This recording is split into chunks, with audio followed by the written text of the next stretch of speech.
Hello everybody, welcome back to another free spoken episode. We're gonna hop back on my Tumblr, which is Heaven on Earth 888. And so the first post reads, motivation comes from the why. Why are you doing this? And so when we think of motivation, what do we think of? We think of drive. And we think of a fire, almost like how fire gives light and life to things, right? And so what we're looking for when we're looking for motivation is for the internal fire, the internal drive to want to move. You know, fire, and what makes heat is the fact that it's moving at such a fast pace internally. What makes up fire moves at a very fast pace. And so that's why when we move very fast or when we exercise, we sweat, because we're all from the same point of light and we all share the same reflective qualities and the same vibration qualities, and all those laws apply to all of us. And so fire moves very fast. That's how it is fire, and that's why it's so hot to the touch, and that's why it can spread super fast. It can also burn out really quickly,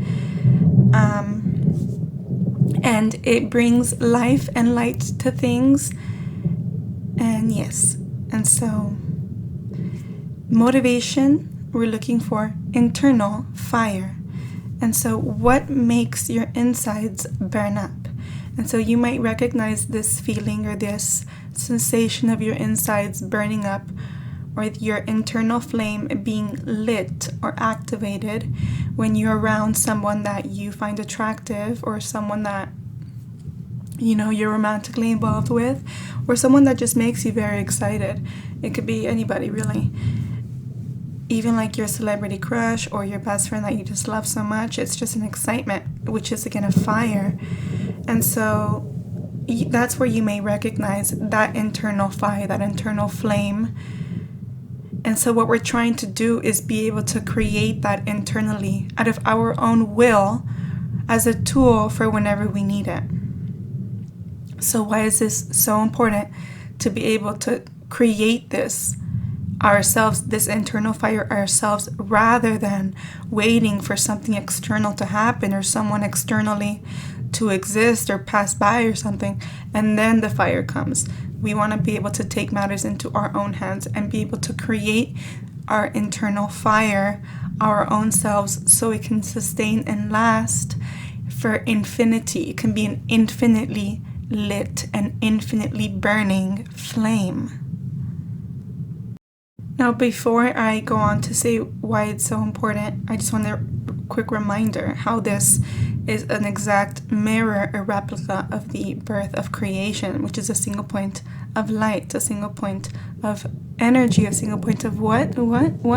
Fire, basically, if you think about it.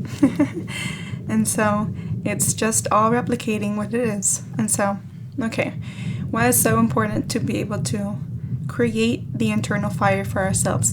Because then our motivation can never die, because we create internally. We don't have to wait for something or someone to happen outside of us for the fire to be found or ignited or activated or burning.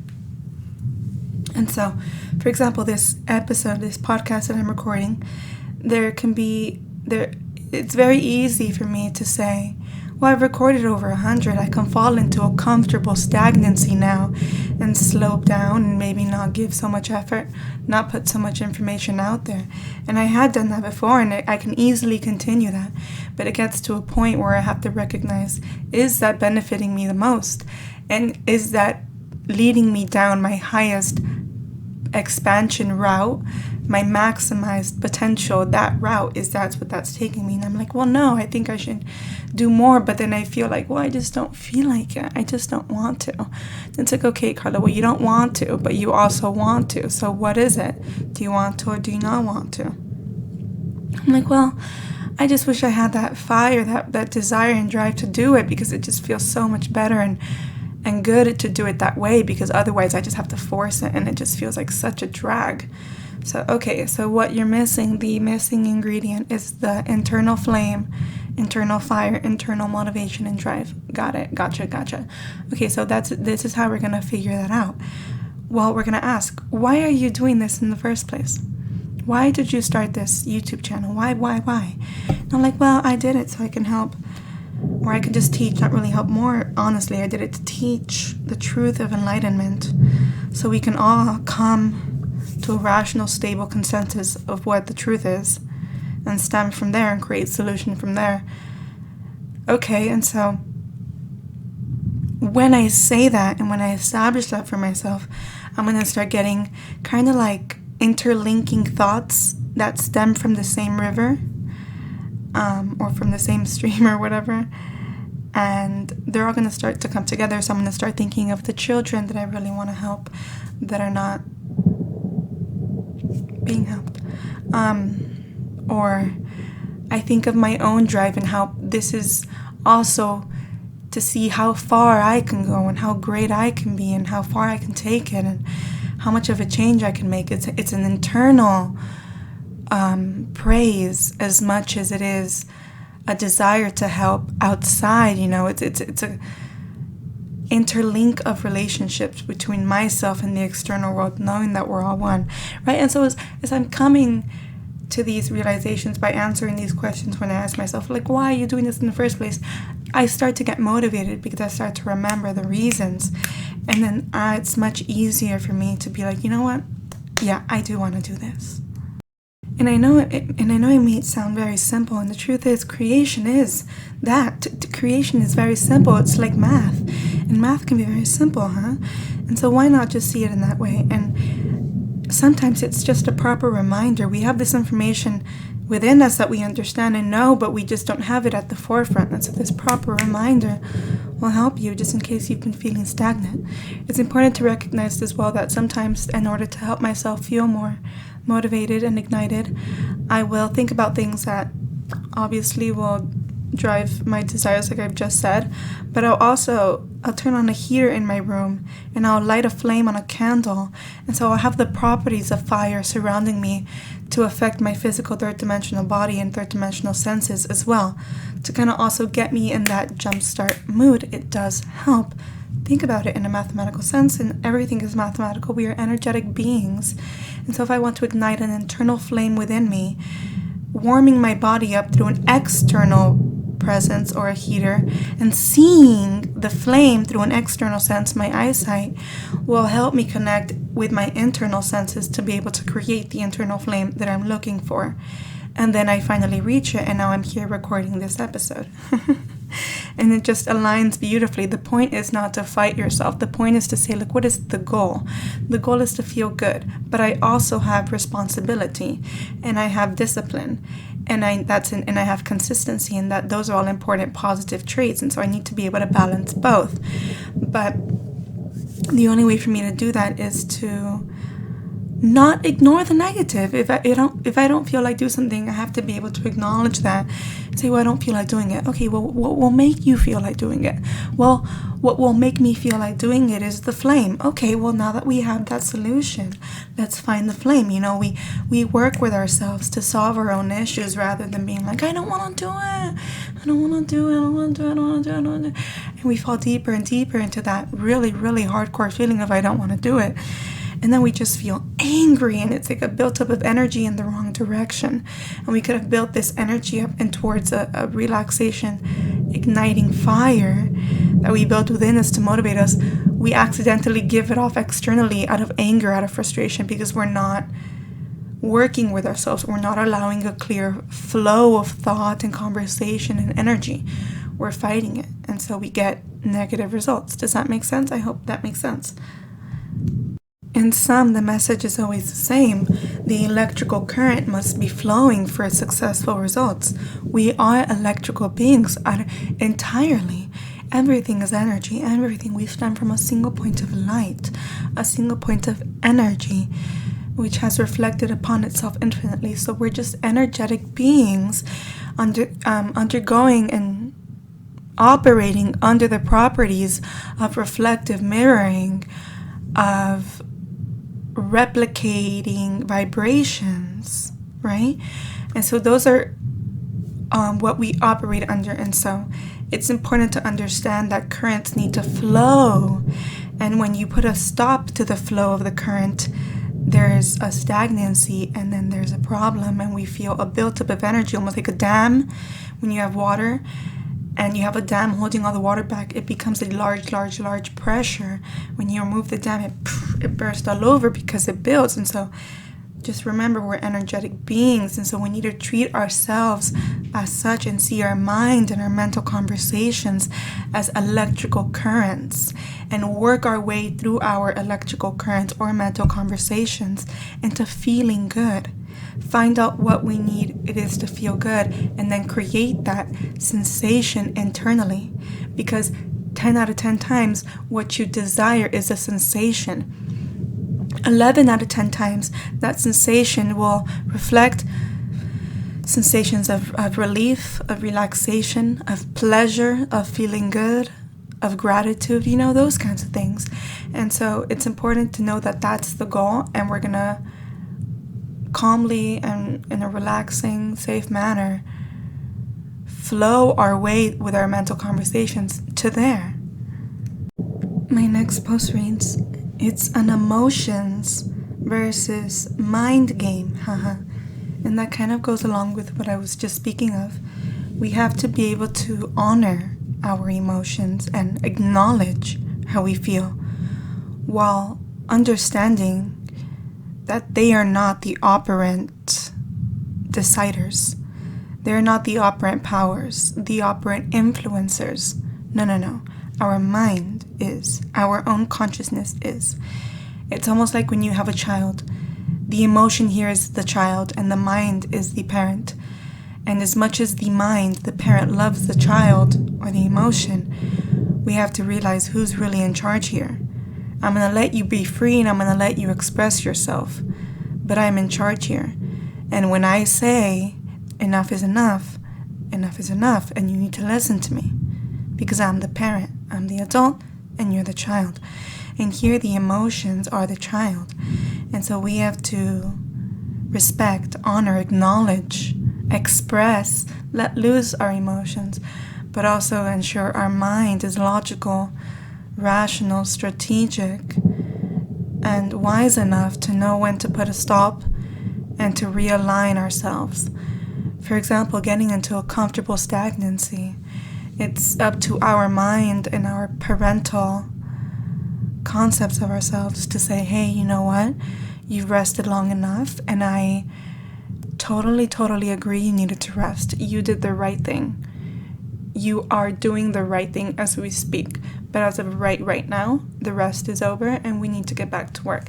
And I know you're going to fight me on this because you've just leaned and made a habit so much of your comfortable stagnancy, which is okay because you needed a break. I agree.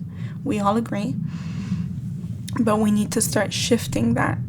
And it's going to be a process that we're going to have fun in, and we're not going to resist it, and we're going to have a good time. And because we want to make this a good process, we don't want to fight, And so you talk to your emotions the way you would a child, and you reparent them the way you would a child, because there's just a ton of, like in the movie Inside Out, all your emotions are just different personifications of you. And so it's imperative to be able to reparent them like a child and use your mind as the parent to do so. Because emotions, when they're out of control and they're not orderly and they overwhelm you and take over you, it's very intense, and it can become very detrimental very fast. And so just be aware that it's like everything else, there's the contrast, but you need to be able to bring both into one, integrate them to work together, to love each other, and to work well together and have a good relationship, because everything is just one, and everything can get along. There is a possible avenue and a possible solution.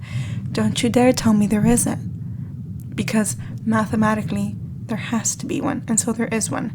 And so as much as you say there's not, there is. by law, by fact. This is not a guessing game. This is numbers. I'm talking business. I know I'm a girl, and I know I be silly sometimes, and sometimes, like, I don't know, it may seem like some whimsical fairy pixie dust and manic shit, but I used to be that, and I'm not that anymore, and so it's just like everything I'm saying right now is the complete opposite of that. It's just logical and rational and the truth and real. And the sooner you can accept that, the sooner you can just start building properly, like Lego blocks. We're just energy, and energy is like math, and math always has to add up, and that's it. Positive, negative, and neutral energy. So I have here, it's every now moment, and so every now moment is a new moment. And so astrology, this would tie into astrology. We'd look at the 6th house, because the 6th house is represented by Virgo, and it also represents the small details which ultimately make the bigger picture, right? It's like when you have a puzzle, it's in the small details of how each puzzle specifically goes that make the bigger picture. That's very similar to how Virgo in the 6th house operates. Michael Jackson was a Virgo, and he was very detail oriented. Beyonce is a Virgo as well. She has that common trait as well. Virgo is very detail oriented, and so I just want to tie that into astrology for a quick second, then we'll go back to the post. It's every now moment. And so every now moment is the focus, what's real, what's happening, what's now. And so every conversation that you have mentally in every now moment is leading you to every future now moment. You know, it's about every now moment, and every now moment is a new now moment. I think I'll say that, but it's just about every now moment. Every now moment is a new moment, and so every now moment is a moment. And so within every now moment, you are understanding yourself to be, identifying with, or defining yourself to be a certain version of yourself, as well as you're defining, understanding, or identifying the outside world to be a certain way, to behave a certain way, you know, to be. And so we define everything, what's internal as well as what's external. And so in every now moment, we're redefining and redefining and redefining and re-understanding and re-understanding. And every now moment is an opportunity for you to continue where you're at or to shift it. And that's just what it is. But it's just about every now moment and how we, as energetic beings, take a stance in who we are and what we are experiencing in relation to the outside world. And every now moment is a new moment. Until infinity. Seriously. Yep. Even when you die, if you decide to die to your human life and you align with that reality, you'll come to realize there's just another now moment, but it's just after a human experience. But you know, energy can never be created nor destroyed. That's a very, very common basic fact. And so we are all energetic beings, and so guess what? We all can never be created nor destroyed. We can be changed or alchemized, however, or we can stay stagnant and the same. And so, yeah, when the original point of light, which can never be created nor destroyed, infinitely always is in the present now, replicated upon itself infinitely, it took all its laws with it. And so we are all energetic beings who live in every present now moment and can never be created nor destroyed. Even after this human life, you'll just go back to being an energetic being, and you will incarnate in a dimension, whether it be the third dimension or the fourth or fifth or whatever dimension, and it's just infinite possibility. But if you don't want to die to your human life, just don't align with the reality of death or aging or sickness or whatever would lead you to death. I don't know. Like, that's real. Like, we are literally energetic beings in our entire being, in our entirety, 130%. And so you can literally never age if you identify as that, because we're energy. So look, listen to me. Lock in right now. Energy is just light, and light is the ultimate shape shifter. It can become and be anything, right? Because take this. If everything that's material and physical around you and on Earth and the planets and the universe and everything that's material and solid and matter all stem from a single point of energy. Like, hello, this single point of energy can literally be anything whenever it's the ultimate shapeshifter. Think of a point. Okay, I'm going to paint a picture. Complete darkness and a single point of light. Now imagine that single point of light shapeshift into a squirrel. Just complete darkness and a squirrel. Okay, now I want you to go back to complete darkness and a single point of light. Now it's going to be complete darkness and it builds a mountain range. And so everywhere you look, you're 360, there's just mountains all around you. And no matter how far you look, you just keep seeing mountains. And now that's what the one point of light became. It can become infinity because it can reflect upon itself infinitely and build like energetic blocks, like Legos, what is reality in the physical dimension, right? And material and matter. Because what matter is in physical dimension, what it is just a very tight compound or build of energy. Energy like thought and belief and mental conversation is more loose. It's more loose. It's, it's like air versus earth. Kind of like that. And air being the mind, which is why in astrology, air signs represent the mind and earth represents the physical, the matter, the material. I really love astrology, guys. I'm going to start soon, maybe. An astrology, just like podcast, but astrology. So I have here, what you're going to need the most is discipline.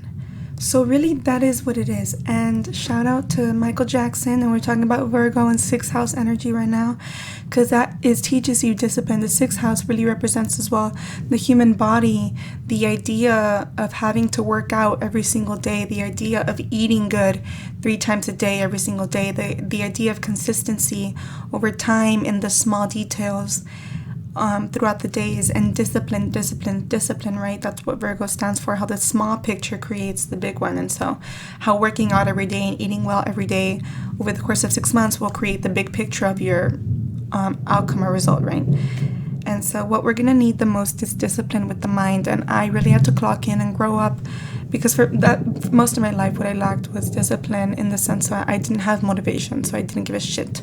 So discipline was very much out of grasp, out of reach, and so it's something I had to learn to make important to me and to bring to the forefront. Discipline. And what was that? Basically, it's the discipline to always acknowledge, sorry if you heard that, I just scratched like the side of my ear. I don't know if you hear that. But discipline about the mental conversations that go on in our head, basically. Discipline of the mental conversations that go on in our head. And are they benefiting us and telling us the story that we want to hear in every second and every now moment? And I know it sounds like a tedious task, and truthfully, that's what Virgo and 6th house energy and discipline is. The small details are the tedious tasks. But I mean, think about it. It's your own mental conversation. Like, how tedious can it be? Like, you can really only have one thought at a time. So if your thoughts are coming in crazy, I'm going to give you an exercise. You're going to breathe in. Okay, first of all, you're going to kind of point out your chest upwardly, like if it's facing upward, north, the sky, your chest. And you're going to put your shoulders back and then relax your shoulders. Okay, now that you're in this stance, you're going to tuck your chin in. Tuck your chin kind of in, like almost like you're looking at the floor. And then you're going to take a deep breath and fill up all your lungs. And then once you're here filling up all your lungs, you're going to take another breath to try to even fill up even more. And then you're going to stay here and let the pressure build. And you might start to black out a little bit or feel a little lightheaded, and that's okay. Feel it through until you can't anymore. When it's too overwhelming, then you release and you breathe. And you follow that until you've calmed down. I guarantee you're going to calm down. And if you get a little lightheaded, it's okay, it's normal. Just the blood is going to your brain. It's going to help you relax. But just make sure you get your balance. You can even take a knee if you want, and then you're back and you're good. But that's going to help you slow down your mind, because there's just discipline of the mental conversations is imperative, because it's that one thought, it'd be that one thought that be really blocking why your manifestation won't be coming in. It's that one doubt that you just don't put a stop to. Like I said, it's up to us as the operant power and the operant creators to take charge of what goes on in our internal reality and say, this is enough, and I'm going to only think and converse and tell myself what I want to and what I believe to be true, which is this, my new story. And so I'm not going to feel bad for myself. I'm not going to be a victim. I'm not doing that. No. I'm not going to beg for someone to come save me. I'm not going to ask and plead and cry, why? Oh my goodness. I'm done with that. No more victim mode. Not one thought. Not one. And if one thought comes, we're going to reparent it every single time. That's discipline. To always choose positive energy, to never fall back into victim mode, no matter how easy it may seem and how easy it may feel. Because victim mode is something negative. So for a fact, it's never going to benefit us truly not. Because I do give the argument that at times, 1 second please. I do give the argument that at times negative energy is necessary to feel through for a flow, and I agree. But victim mode is not something, it's not really what I mean. I mean more like anger will help us sometimes, so we have to feel through our anger, but victim mode is never something that's going to benefit us, because victim mode is the complete opposite of the truth. Victim mode is telling you have zero power and zero control here, and that is complete opposite of the absolute truth, which is what? That you have all the control and all the operant power, and that you're the main God in your reality, because we create via our internal mental state in the now, and that's a fact. We're creating now. And so victim mode is never something that I recommend. Never, ever.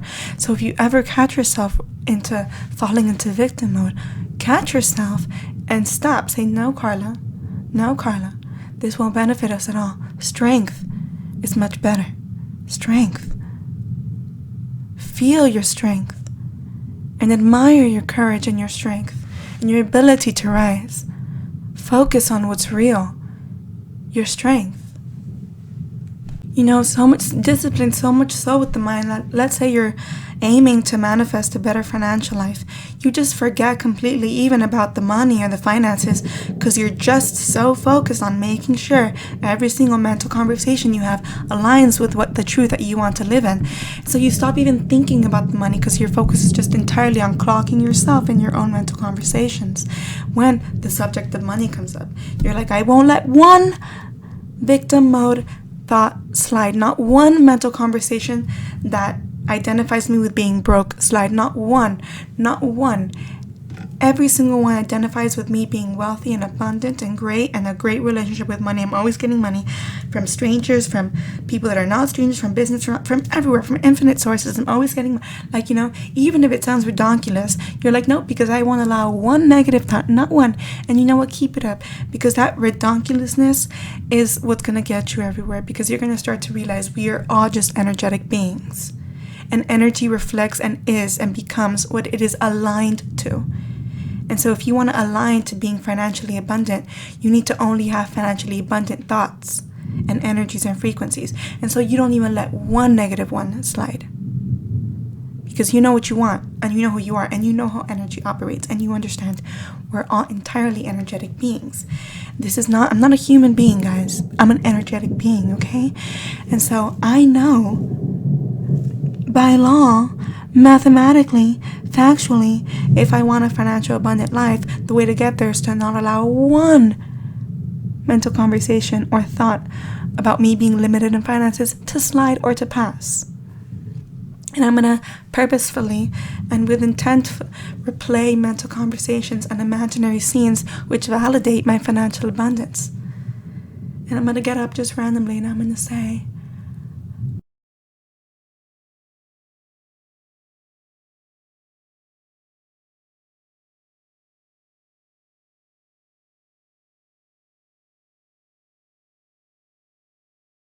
speaking of, we are all energetic beings. Everything is yada yada yada. Energy is life. I have here everything is energy, so treat it as such. Listen to those frequency sounds. I have this post on my Instagram with a list of frequency songs that you need to listen to right now. You need to listen to frequency music, okay? Because let me tell you one more time, and let me really drill it into you, okay? We are energetic beings. Completely. You see that door shutting and closing? That's that truth closing in on you. We all stem, all of us, everything that's material and matter around you. Look around. Who you are, your friends, the world, the extraterrestrials, everything, the planet, everything, the thoughts, the mind, the communication, the existence, the consciousness, the emotion, everything. Everything in and out, everything in and out. All stems from a single point of energy. A single point of positive energy, okay, which holds life. A single point of positive energy, which holds life and the ability and potential for expression and creation. We're energetic beings, 130% of us. Our entire being is an energy. Everything, our thoughts, our physical body, our pumping heart, our mental conversations, the ups, the downs, everything is energy. Everything is energy. Everything is energy. So listen to those frequency sounds. They will heal you, quite literally. I cannot put it more simply. They will heal you. They will heal your mind. They will heal your body. They will heal you. They will heal your energy, which in turn heals you. Why is that? Because we are entirely energetic beings. Deep Theta Binaural Beats, Merkaba Meditation, Inner Universe. Part 5, Christ Consciousness by Brainwave Sync, 528 Hertz Meditation Music by Miracle Tones, 432 Hertz Insomnia Relief by Miracle Tones, 432 Hertz Sleep Music by Miracle Tones. These next 4 are also by Miracle Tones, and I love this album. I always play it every day. In this moment, I am free, present, whole. So please listen to frequency music. I listen to it on Spotify, it's on YouTube, it's on Apple Music, it's everywhere. Frequency music. Everything is energy. Hi, we're energetic beings. Everything is energy. Hi there. You're not a human being, you're an energetic being. There you go. So even like all the extraterrestrial races, there's so many, there's infinite. Love y'all. Love you so much. We're all just energy, so we're like nobody's divided. We're all one. Because we're all just energy. We're all one. We can all come to that common ground and that common base. Hello, energetic being here. And then the extraterrestrial is going to be like, hello, energetic being here. And we're going to communicate telepathically. I'm going to cry and I'm going to hug you. Okay. Bye guys, love you. Love you so much.